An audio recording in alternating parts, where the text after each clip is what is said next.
하나님 말씀 읽어드리겠습니다. 마태복음 1장 18절부터 25절까지 읽겠습니다.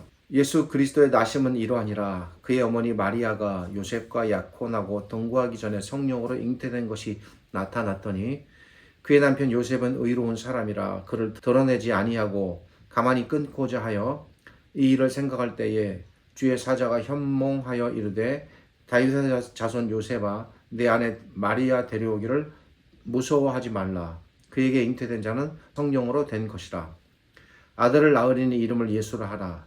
이는 그가 자기 백성을 그들의 죄에서 구원할 자이심이라 하니라.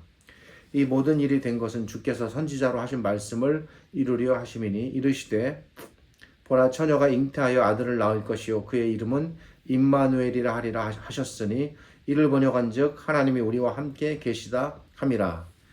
요셉이 잠에서 깨어 일어나 주의 사자의 분부대로 행하여 그의 아내를 데려왔으나 아들을 낳기까지 동침하지 아니하더니 나음의 이름을 예수라 하니라.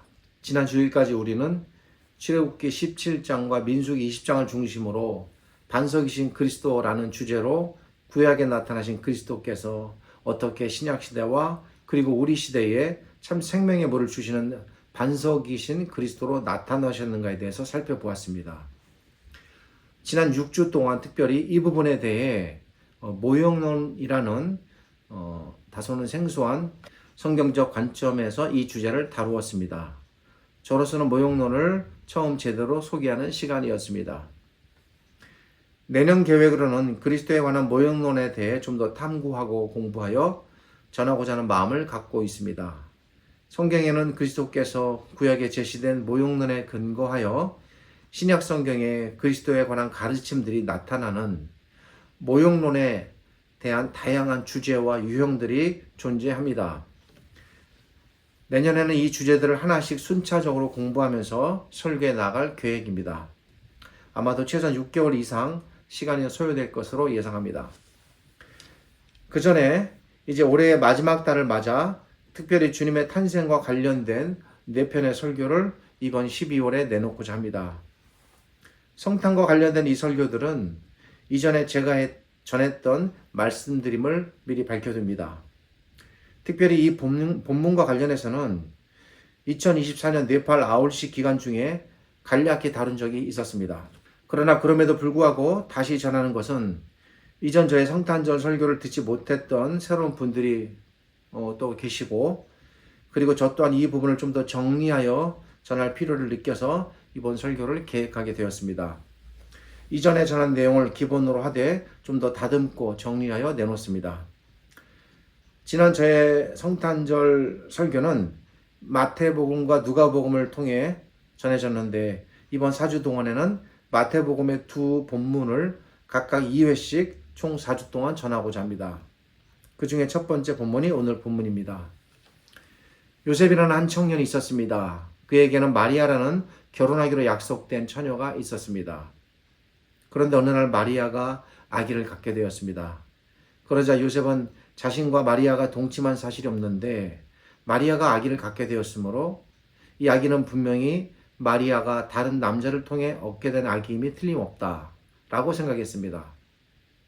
만약 이 사실이 사람들에게 알려지면 당시 유대인의 율법에 따라 마리아는 공개적으로 처형을 당하게 됩니다. 죽음 외에는 이것을 피해갈 길이 없음을 요셉은 너무나도 잘 알았습니다. 이 요셉은 어떻게 살아도 마리아를 살리기 위하여 공개하지 않고 드러내지 않게 이 결혼을 조용히 없던 일로 하려고 하였습니다. 바로 이때 한 천사가 요셉의 꿈에 나타나 마리아가 어떻게 이 아기를 갖게 되었는지에 대해 알려줍니다. 이에 대한 기록이 20절부터 23절까지의 내용입니다. 천사는 20절부터 23절까지의 내용을 통해 세 가지 사실을 요셉에게 전달합니다. 먼저 20절은 마리아가 어떻게 아기를 갖게 되었으며 그러니까 아기를 잉태하게 된 경로 과정입니다. 21절은 이 아기는 그러면 장차 무슨 일을 할 것이고 누구인가. 23절은 이 아기는 과연 어떤 존재인가에 대해서 말합니다. 그런데 이 세 구절들을 각각 설명하기보다는 저는 오늘 23절을 중심으로 설명하겠습니다. 왜냐하면 23절을 잘 살펴보면 보라 처녀가 잉태하여 아들을 낳을 것이요 그 이름을 임마누엘이라 하리라 라는 말씀 안에 20절에 성령으로 잉태되었다 라는 것과 21절에 그가 자기 백성을 저희 죄에서 구원할 것이다 라는 이 사실이 모두 들어있기 때문입니다. 23절은 보라 처녀가 잉태하여 아들을 낳을 것이요 그 이름은 임마누엘이라 하리라 라고 말하고 있습니다. 그런데 이 23절은 구약 성경 이사야 7장 14절 보라 처녀가 잉태하여 아들을 낳을 것이요 그 이름을 임마누엘이라 하리라 라는 아주 오래전 이사야가 예언했던 그 예언의 구절을 마태가 인용하여 기록해 놓은 것입니다. 이 구절의 정확한 의미를 알려면 구약 당시의 역사적 상황을 조금 우리가 들여다볼 필요가 있습니다. 구약시대 유다왕 아하스 때에 아람 군대가 유다를 쳐들어왔습니다. 이때 하나님께서는 선지자 이사야를 보내 비록 아람 왕이 이스라엘을 쳐들어왔지만 결국 그들이 이기지 못할 것이다. 하나님께서 반드시 아람의 군대로부터 이스라엘을 구원하실 것이다. 라고 말씀하셨습니다. 아하스나 이스라엘이 무엇을 잘해서가 아니라 하나님께서 크신 은혜로 그들을 버리지 않고 구원하시겠다라는 은혜의 말씀이었습니다. 하나님께서는 아하스에게 이 말씀을 굳게 믿으라고 하십니다. 그리고 하나님께서는 자신이 하신 이 말씀을 반드시 이루시겠다는 증거를 보이시기 위해서 아하스 왕에게 너가 원하면 증표를 구하면 내가 그 증표를 보여주겠다, 들어주겠다 라고 말씀하십니다.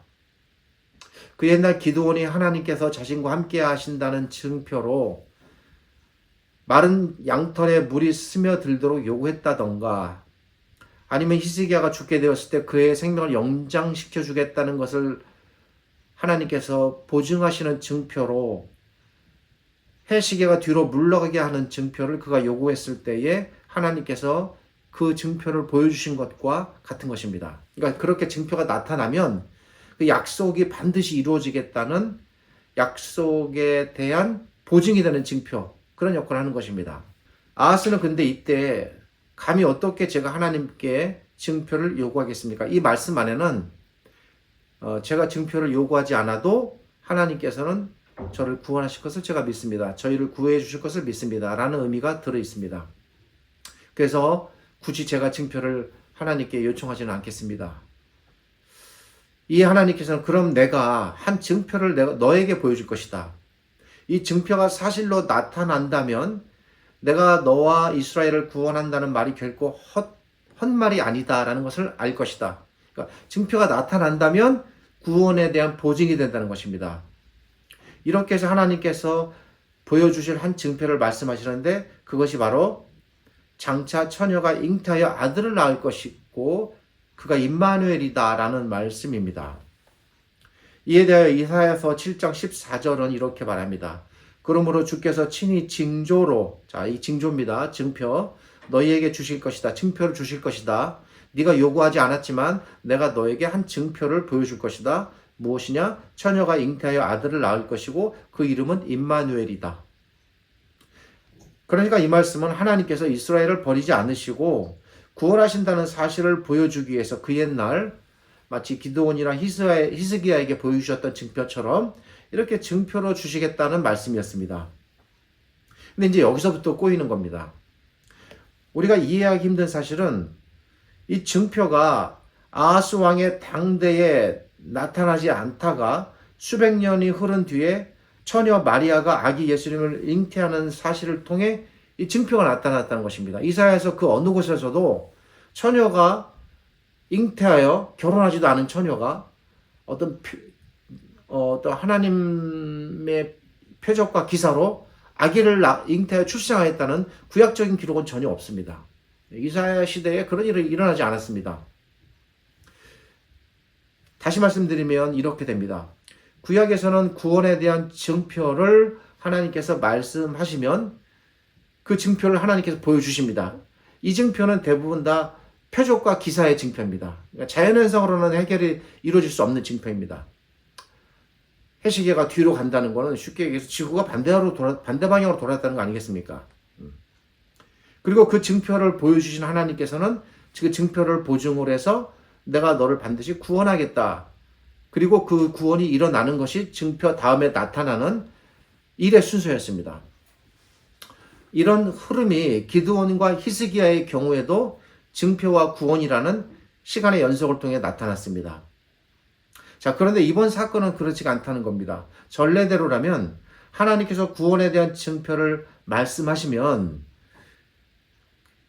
아하스가 요구했든 안 했든 간에 하나님께서 증표를 보여주시겠다 하셨으니까 증표가 먼저 나타나고, 자, 증표가 이렇게 나타났지? 그러니까 너희들은 반드시 구원받을 거야. 보증이 돼서 그 다음에 이제 구원이 일어나는 것이 순서입니다. 그런데 그 증표가 수백 년이 흐른 뒤에 하나님께서 이사야 선지자에게 보라 처녀가 잉태하여 아들을 낳을 것이다 라는 증표가 아하스 시대 그 당대에 적어도 그러니까 아람 군대로부터 구원받기 이전에 나타나지 않고 아주 오랜 후에 나타났다는 것입니다. 이 부분이 우리가 여기서 매우 이해하기 힘든 부분입니다. 그렇다면 하나님께서는 다른 증표를 보여주셔서 증표대로 구원하시면 되는데 왜 당장 나타나지 않을 증표를 말씀하시고 그 증표를 그 시대에 보이지 않으셨는가, 이 부분입니다. 근데 이제 이 부분에 대해서는 조금 더 깊이 들여다보고 우리가 잘 따져서 제가 이제 말씀드려야 할 부분들이 있습니다. 그래서 이 부분에 대한 거는 다음 주일에 설명을 이어가도록 하겠습니다. 사실은 제가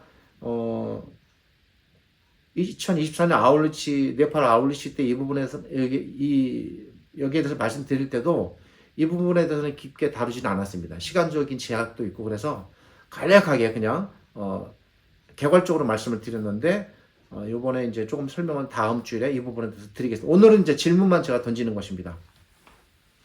오늘은 본문에 집중하겠습니다. 하나님께서는 과연 이사야 선지자를 통해 이스라엘을 구원하시겠다고 하신 말씀이 그 옛날 아하스 시대에 헛된 말씀이 아니었다. 비록 그 당대에 증표가 나타나지는 않았지만, 증표는 나중에 나타났지만 구원하시겠다는 말씀은 결코 허언이 아니었음을 알려주십니다. 하나님께서 실제로 이스라엘을 당시 아람으로부터 구원하셨습니다. 그리고 이스라엘을 아람으로부터 건지신 것처럼 또 하나님의 백성을 건지실 것을 증표를 통해 약속하셨습니다. 여기서 우리가 알 수 있는 사실은 처녀가 잉태하여 아들을 낳을 것이다 라는 이 말씀은 하나님께서 구약시대에 이스라엘 백성을 아람으로 건지신다는 그 당시에 수백 년 전에 증표로 주어진 말씀이라는 걸 우리는 먼저 기억해야 합니다.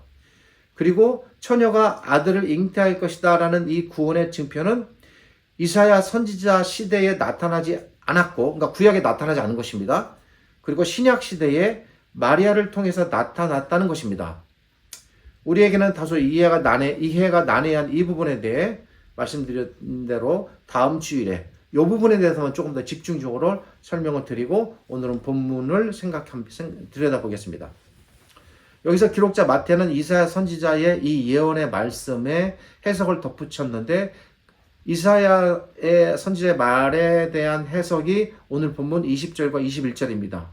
20절은 아기가 다윗의 자손으로 성령으로 잉태되었다고 말합니다. 21절은 이 아기가 자기 백성을 죄에서 구원할 자다라고 또 말합니다.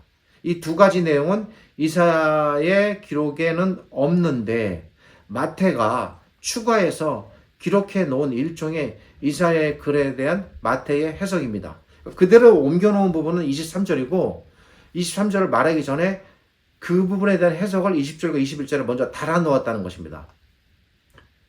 마태는 하나님께서 이사야 선지자에게 하신 말씀이 단순히 구약시대 이스라엘 백성에게만 해당되는 말씀이 아니라, 그러니까 왜 이런 마태 나름의 독자적 해석이 가능했을까? 그 이유는 그 이사야 선지자의 글에 대한 마태의 해석에 달려있는 겁니다. 어떻게 해석한 거냐면 구약의 이스라엘 백성에게만 주신 말씀이 아니라 자기를 포함한, 그리고 신약시대와 그리고 앞으로 모든 살아갈 하나님의 백성 전체의 구원과 연관되어 있는 말씀이라고 마태는 이해한 것입니다. 그래서 그대로 옮겨놓은 부분은 23절이지만 그것을 20절과 21절에서 풀어서 해석해 놓은 것입니다. 그러므로 23절은 단순히 구약시대에 하나님께서 이스라엘 백성을 구원하시기 위해 주신 증표일 뿐만 아니라 장차 하나님께서 행하실 일이 무엇인지까지도 알려주는 이중적 의미를 갖게 됩니다. 아하스 시대의 구원이라는 것은 무엇이었겠습니까? 정말 눈에 보이는 물리적인 구원이었죠. 눈앞에 아람으로부터 그 군대로부터 구원받는 게 그때 구원이었습니다. 근데 그 구원을 마태는 다른 관점으로 이해했다는 것입니다. 그리고 그걸 적용하는 겁니다. 마태는. 그러니까 마태는 구약시대의 아람 군대로부터의 구원이 신약시대에 어떤 의미를 갖게 될 구원인가를 이해해서 그 사이에 증표가 놓여 있는 것이고 이 증표가 갖게 되는 이런 이중적인 구원의 의미를 마태는 정확하게 본 것입니다. 만약 처녀 마리아가 아기 예수님을 잉태하게 되었다는 사실이 단순히 물론 이제 아하스 시대나 또 이사야 선지자 시대에 증표가 나타나진 않았지만 그 증표가 단순히 구약 시대에 이스라엘 백성에게만 주시는 구약적 증표였다면 이 증표는 우리와는 상관이 없는 겁니다. 그런데 마태는 그렇게 이해하지 않았다는 것입니다. 하나님께서 말씀하신 이 증표의 의미는 아하스 왕의 시대에 그 이스라엘 백성의 구원을 포함하지만 동시에 이것이 하나님의 신약 시대에 장차 이 땅에 태어날 모든 백성들을 영원히 구원할 어떤 구원과 연관되어 있는 것이다. 이렇게 이해를 한 것입니다. 그런 의미에서 마태에게는 매우 중요한 의미를 갖게 되는 증표였다. 이렇게 보는 겁니다. 그렇다면 처녀가 잉태하여 아들을 낳을 것이다. 라는 이 말씀은 이제 구체적으로 우리에게 어떤 의미를 가질까? 오늘은 이 말씀 안에 담겨 있는 그리스도에 대한 여러 가지, 몇 가지 아주 녹아들어 있는 그런 의미들을 좀 생각해 보려고 합니다. 23절에 처녀가 잉태하여 아들을 낳을 것이요 라는 말씀 안에 우선 이 말씀, 처녀가 잉태하여 아들을 낳을 것이다. 이 안에 두 가지 의미가 들어 있습니다. 첫째로 예수님께서 마리아라는 사람을 통해 그녀의 몸 안에 있다가 태어나시게 되었습니다. 이 사실은 예수님께서 하늘에서 내려온 천사가 아니라 사람의 몸을 통해 태어나셨다는 사실을 알려줍니다. 사람의 몸에 있다가 태어났다고 해서 어느 한순간에 쑥 들어와서 배가 불러서 태어난 것이 아니라 한 여인이 아기를 낳는 그 과정 전체가 이 속에서 이루어진 것입니다. 잉태부터 10개월 동안 배 안에서 계시고 그리고 안에서 아이가 자라서 태어난 것입니다. 이 과정은 사람의 잉태와 출산의 과정과 전혀 다르지 않습니다. 마리아는 천사나 신이 아닙니다. 그녀는 사람입니다. 그리스나 헬라 시대에 신이 신과 결혼하여 사람을 낳고 그래서 신인인 그런 존재가 태어나고 여러 가지 그런 것들이 있지만 전혀 그거와 무관하다는 것입니다. 마리아는 자신의 몸속에 천사라든지 어떤 영적인 존재를 잉태한 것이 아닙니다. 마리아가 만약 누군가를 잉태하였다는 하면 그는 분명 사람입니다. 그는 사람의 살과 사람의 뼈를 갖고 태어난 완전한 사람입니다.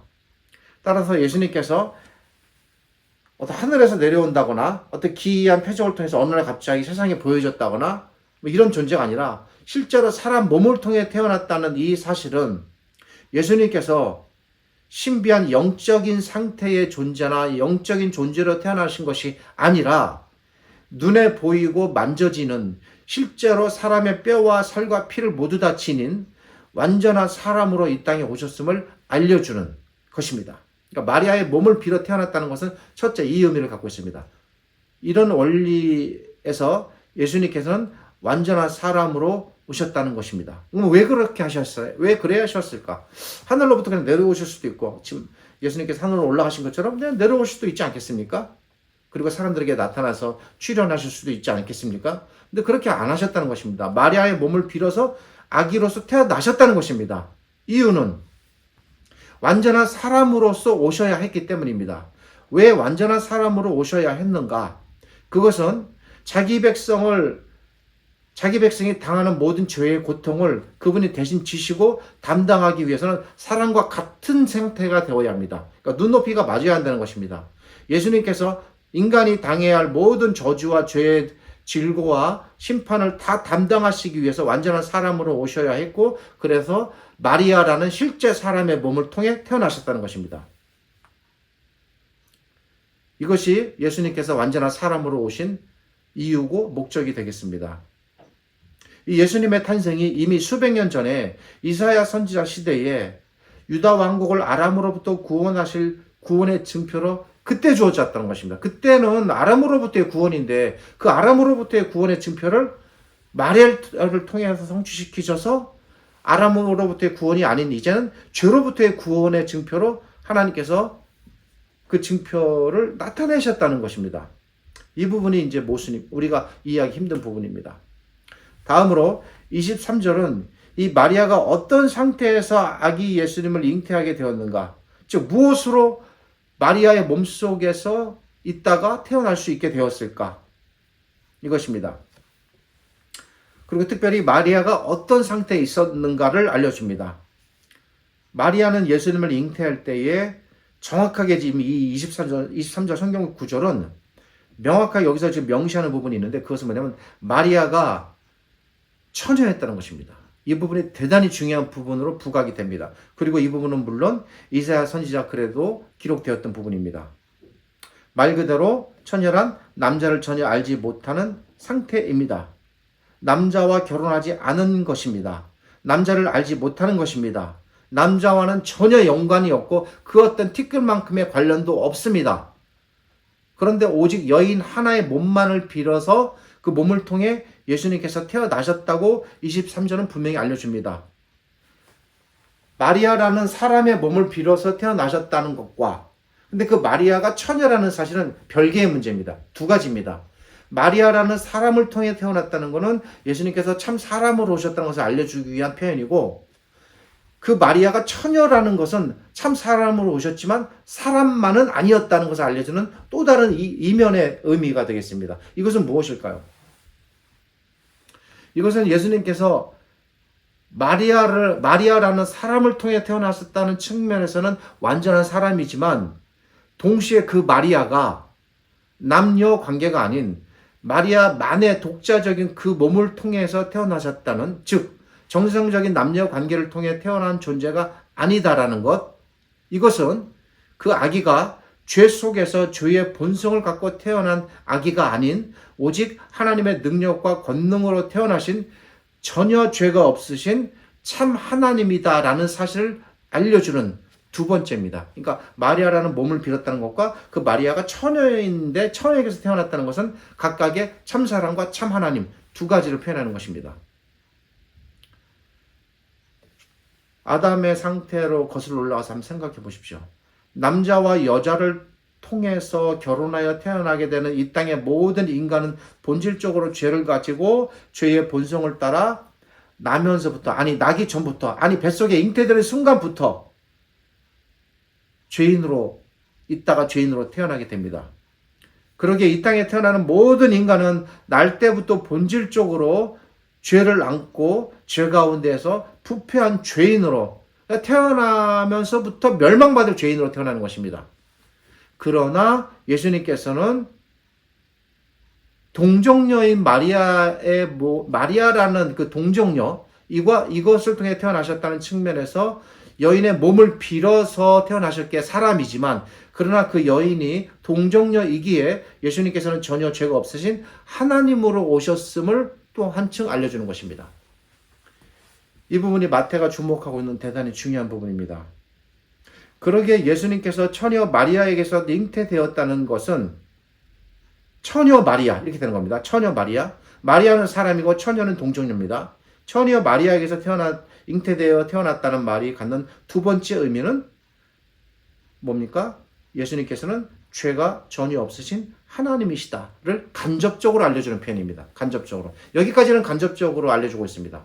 조금 있으면 이제 직접적으로 알려줍니다. 이 마태가. 자, 정리하면 예수님께서 처녀 마리아에게서 태어나셨다는 말이 갖는 것은 두 가지 이중적 의미가 되겠습니다. 첫째로 예수님께서는 인간의 모든 죄를 담당하시기 위해서 사람으로 오셔야만 했다. 그래서 사람으로 오시기 위해서 마리아의 몸을 빌어 오셨다. 둘째로 예수님께서는 죄가 전혀 없으신 하나님으로 오셨어야 합니다. 하나님. 그러니까 사람만으로 온 게 아닙니다. 하나님으로 오신 것입니다. 그 하나님으로, 왜냐면 죄가 있는 죄인이, 내가 죄인인데 죄가 있는데 다른 사람의 죄를 대신 질 수가 없죠. 그건 불가능한 일입니다. 자기 죄 때문에 자기가 죽는 상황인데 어떻게 다른 사람의 죄를 대신 지고 무고하게 죽습니까? 아닙니다. 그거 안 됩니다. 다른 사람의 죄를 대신 지고 죽는다는 의미는 내가 죄가 전혀 없다는 존재가 그 의미가 전제되는 것입니다. 그러니까 하나님으로 오셨어야 되는 겁니다. 하나님으로 오셔야지만 모든 인간들의 다른 사람들의 죄를 대신 짊어지고 죽을 수가 있는 겁니다. 예수님께서 그렇게 오시기 위해서 동정녀의 탄생으로 오셨다는 것입니다. 예수님께서 처녀 마리아에게서 태어나심으로 말미암아 예수님께서는 하나님으로 이 땅에 오셨다는 사실에 대해 이제 마태는 보다 더 적극적으로 20절과 23절에서 보충적 설명을 하고 있습니다. 마태는 20절에서는 동정녀로 어떻게 그럼 올 수 있을까? 어떻게? 자연현상으로는 이루어질 수 없는 일입니다. 그래서 그걸 알려주기 위해서 성령으로 잉태되었다고 말씀합니다. 성령 하나님을 통해서 예수님이 그 속에 잉태될 수 있었다. 예수님께서는 마리아의 몸을 통해 태어나셨기에 사람이지만 동시에 성령 하나님을 통해서 잉태되었기에 단순한 사람이 아닌 하나님이시다라는 것입니다. 그리고 이처럼 하나님으로 이 땅에 오셨다는 사실을 그 전까지는 간접적으로 알렸다면 23절에서는 이제 구체적이고 분명하게 알려줍니다. 이 사실을 잘 깨달은 마태는 예수님이 하나님이심을 분명히 알리기 위해서 이렇게 말합니다. 하나님께서 우리와 함께 계신다. 이 땅에 오심으로써, 그 예수님이 이 땅에 오심으로써 이제 하나님이 우리와 함께 계시게 되었다라는 것입니다. 뭡니까? 예수님이 하나님이시다. 자, 정리하면 이렇게 되겠습니다. 예수님께서는 마리아를 통해 나셨기에 비록 사람이지만 동시에 남자와의 관계가 아닌 동정녀의 탄생으로 오셨기에, 그리고 성령 하나님을 통해 잉태되었기에 그분은 하나님이시다 라는 이 두 가지가 들어있습니다. 그리고 특별히 20절은 이 예수님을 가리켜 다윗의 자손이라고 말합니다. 여기서 말하는 이 다윗의 자손의 이 표현은 다윗의 혈통을 지녔다라는 혈통에 대한 기록이 아닙니다. 이 말은 다윗이 왕이었음을 염두에 두고 하는 예수님의 직위와 연관된 표현입니다. 마태가 예수님을 다윗의 자손이라고 말하는 것은 예수님께서 이 땅에 참 사람이며 참 하나님으로 오셨으되 그분의 신분이 무엇이었는가, 그분이 어떤 신분으로 오셨는가를 알려주는 겁니다. 무엇입니까? 왕으로 오신 것입니다. 그래서 우리가 잘 알듯이 멀리 동방에서 온 새 점성술사들에 의해서 예수님이 왕으로 칭송받는 겁니다. 왕의 경배를 받으시는 겁니다. 그렇다면 예수님께서 왕으로 오셨다는 것은 어떤 나라의 왕으로 오신 것입니까? 왕으로 오셨다는 것은 하나님 나라의 왕으로 오신 것입니다. 하나님 나라의 주인이시고 하나님 나라를 온전히 다스리시고 하나님 나라를 세우시고 하나님 나라를 확장시키는 그 왕이십니다. 그래서 예수님께서 이 땅에 오셔서 무엇보다도 하나님 나라에 대하여 많이 가르치시고 강조하시고 전파하신 것입니다. 그리고 한편 구약 성경에서는 많은 곳에서 예수님께서 다윗의 자손으로 오실 것을 또 예언했습니다. 이것은 예수님께서 이 땅에 오시는 일이 어느 날 갑작스럽게 이루어진 일이 아니라 이미 구약 시대부터 그분은 왕으로 이 땅에 오실 것이다 가 예언되었던 것입니다. 그렇다면 왕이시며 하나님이신 예수님께서 하늘에서 사실 수 있음에도 불구하고 이 땅에 굳이 사람으로 오신 목적이 무엇일까? 하나님께서 하늘의 지위를 내려놓으시고 이 땅에 오셨다면 분명히 그에 맞는 이유와 목적이 있겠습니다. 이것을 알려주는 중요한 마지막 표현이 23절 끝에 나오는 임마누엘이라는 표현입니다. 임마누엘이란 하나님께서 자기 백성과 함께 사신다, 함께 하신다라는 의미를 갖는 복합 히브리어입니다. 임은 함께 하신다는 말이고 누는 우리를 가리키는 인칭 대명사고 엘은 하나님을 가리키는 표현입니다. 따라서 임마누엘이란 하나님께서 우리와 함께 하신다라는 한 문장이 이 속에 다 들어가 있는 것입니다. 신이시며 하나님이신 예수님께서 사람과 함께 하신다는 이 말의 의미가 그럼 무엇일까? 여기는 함께한다라고 표현하였습니다. 근데 그 함께한다는 말의 의미가 무엇일까? 하나님이신 예수님께서 어떤 방식으로 사람과 함께 하신다는 말일까? 사람들이 서로 함께 모여 살듯이 예수님께서 사람들과 함께 실제로 사신다는 말일까? 지금 우리 주변에 우리에게 예수님께서 물리적으로 계시진 않습니다. 육체로 우리 눈에 보이게 계시지 않습니다. 그럼 함께 하시지 않는 것입니까? 근데 그 옛날에는 예수님께서 잠시 이 땅에 제자들과 또 그 예수님을 따르는 사람들과 또 함께 하셨습니다. 그때만 함께 하신 것이라고 보아야 합니까? 그러니까 함께 한다는 말의 의미가 사람들과 함께 실제로 같이 눈에 보이게 산다라는 의미가 전혀 없는 건 아니지만 이것이 이 말이 갖는 본질적 의미는 아니라는 것입니다. 이것을 매우 분명하게 이 의미를 알려주는 구절이 21절입니다. 예수님께서 자기 백성과 함께 하신다는 말씀은 본질적으로 예수님께서 자기 백성을 죄에서 구원하신다는 의미입니다. 함께 하셔서 구원하신다는 것입니다. 왜 함께 하시냐? 구원하시기 위해 함께 하신다는 것입니다. 사탄은 죄를 통해 사람들을 죄에 빠뜨렸고 사람뿐만 아니라 온 세상을 죄로 물들였습니다. 한 방울의 검은 물방울이 통 속에 있는 전체 물을 순식간에 오염시키듯 그렇게 색깔을 변하게 만들듯 이 땅에 들어온 그 작아 보이는 죄가 세상 전체를 너무나도 빠르게 그리고 완전할 정도로 다 오염시킨 것입니다. 그래서 모든 인간들은 하나님의 심판을 피할 수 없게 된 처지가 되었습니다. 사탄은 사람으로서는 도저히 상대할 수 없는 매우 영적인 강한 존재입니다. 이 사탄에 대항해서 사탄을 멸망시키고 사람들을 사탄의 소나기에서 건져내실 분은 오직 하나님 뿐이십니다. 바로 이런 이유 때문에 하나님께서는 그 어떤 다른 존재나 다른 사람이나 또 다른 어떤 천사를 보내지 않고 하나님만이 이 일을 하실 수 있기에 성자 하나님이신 예수님을 이 땅에 보내신 것입니다. 이것이 하나님께서 처녀 마리아를 통해 예수님을 이 땅에 보내신 목적이 되겠습니다. 그리고 이렇게 하나님이신 예수님께서 사람을 사탄에게서 구원하시기 위해 이 땅에 오실 것을 이미 아주 오래전부터 창세기 3장 15절부터 구약 전체에 걸쳐 끊임없이 예언하고 또 예언하고 또 예언했습니다. 계속 주셨습니다. 그리고 이사야 선지자 시대에도 또 이렇게 주어진 것입니다. 이처럼 예수님께서는 구약의 예언을 따라 이 땅이 자기 백성과 함께 하시어 즉 함께 하신다. 즉 자기 백성을 죄로부터 건지시기 위해서 오신 것입니다. 이것이 임마누엘의 의미입니다. 예수님께서 자기 백성과 함께 하신다는 말은 그러기에 자기 백성과 단순히 물리적으로 함께 있는다는 말이 아니라 자기 백성을 완전히 구원내시기 위하여 오셨다라는 말이며 이것이 갖는 임마누엘의 의미가 되겠습니다.